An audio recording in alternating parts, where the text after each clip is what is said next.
Hello வணக்கம். இது உங்கள் சிவி ஜோன். சொல்லணும் எப்படி இருக்கீங்க? இப்போ பார்த்தீங்கன்னா லைவ்ல வந்து ஒரு சம்பவம் போயிட்டு இருக்கு. அதாவது விக்ரம் காலையில் வந்து பிக் பாஸ் வந்து ஒரு பனிஷ்மெண்ட் கொடுத்தாரு திவ்யாக்கும் சாண்ட்ராக்கும். என்னன்னா எல்லா வேலைகளும் செய்யணும், அதை வந்து மேற்பார்வை பண்ணணும்னு சொன்னார். நைட்டு தான் ஜெயில்.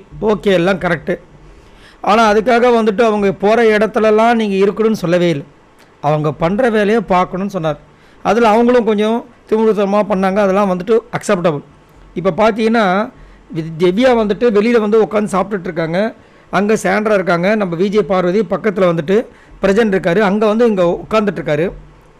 கம்முன்னு உட்காராமல் இவங்க சாப்பிட்டுட்டு இருக்கும்போது என்ன பண்ணுறாங்க, பேசிகிட்டு இருக்கும்போது கைத்தட்டி கலாய்க்கிறாரு விக்ரம். ஏன் அதை பண்ணுறாரு தெரியல. அதுக்கப்புறம் வந்து அவங்க கைத்தட்டதுங்க எனக்கு டிஸ்டர்பன்ஸாக இருக்குன்னா பாட்டு பாடுறாரு. அப்போ மேற்பார்வையில் தானே உங்களை சொன்னாங்க, எதுக்கு இங்கே மாதிரி வந்துட்டு கிண்டல் பண்ணிவிட்டு இது மாதிரி பண்ணிகிட்ருக்கீங்க அப்படின்னா, நான் என் இஷ்டம் பாடுவேன்ற மாதிரி திரும்பவும் பாடிட்டுருக்காரு. இப்போ விஜய் பார்வதி ஒரு சில கொஷின்ஸ்லாம் கேட்குறாங்க. மேற்பார்வையாளர் நீங்கள் தானே, இப்போ 3 பேர் பேசிகிட்டு இருக்கோம். ஆல்ரெடி நீங்கள் வந்துட்டு யாராவது பேசிகிட்டு இருக்கும்போது என்ன பண்ணுவீங்க, எக்ஸ்கியூஸ் மீ காய்ஸ் நான் உள்ளே வரலாமா அப்படின்னு கேட்டது இருக்கிற விக்ரம் இப்போ எங்கே போனார் அப்படின்னா அவர் திரும்பவும் பாட்டு பாடுறாரு.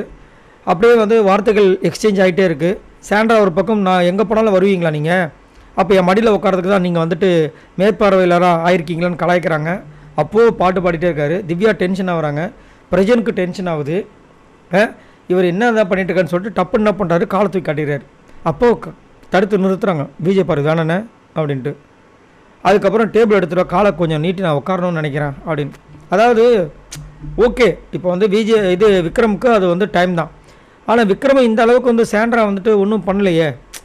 விக்ரம் வந்து நம்ம மைண்டில் என்ன நினச்சிட்டாருன்னா, இப்போ பிக் பாஸ் வந்து அவருக்கு அந்த விஷயத்தை கொடுத்ததுனால அவர் இந்த பிக் பாஸ் வீட்டுக்குள்ளே சூப்பரான ஒரு கண்டஸ்டண்ட்டாக பிக் பாஸ் அறிவிச்சிட்ட மாதிரி நினச்சிட்டு இருக்காரு. கிடையாது, அவர் வந்து வின்னிங் கேப்டனுக்கு வந்து கொடுத்துருக்க ஒரு சலுகை, அவ்வளோதான். அதை நீ எப்படி யூஸ் பண்ணுறன்றதை பார்க்குறாங்க, டெஸ்ட் பண்ணுறாங்க மக்கள் பார்க்கறதுக்காக. இப்போ என்ன திரும்பவும் வந்துட்டு விக்ரமோட முகத்தை தான் கிழியுது. நான் என்ன சொல்கிறேன், அவங்க தப்பு பண்ணிட்டாங்க ஓகே, அதுக்காக நீங்கள் திரும்ப போய் அங்கே போய் மார்க் பண்ணி கலாய்க்கிற விஷயங்கள் எந்த விதத்தில் நியாயம்? அதை வந்து கரெக்டாக கலாய்க்காமல் விஜய் பார்வதி கேட்குறாங்க, அதுக்கும் பதில் இல்லை அவர்கிட்ட. இது வந்து எங்கே போய் முடிய போய் தெரில. ஆனால் கண்டிப்பாக இந்த வாட்டி விஜய் சேதுபதிக்கிட்ட செம்மையாக அடி வாங்குவார்ன்ற மாதிரி தான் தோணுது. உங்களோட கருத்துக்களை சொல்லுங்கள். வர வர விக்ரமோட செயல்பாடுகள் ரொம்ப மோசமாக போயிட்டுருக்கு.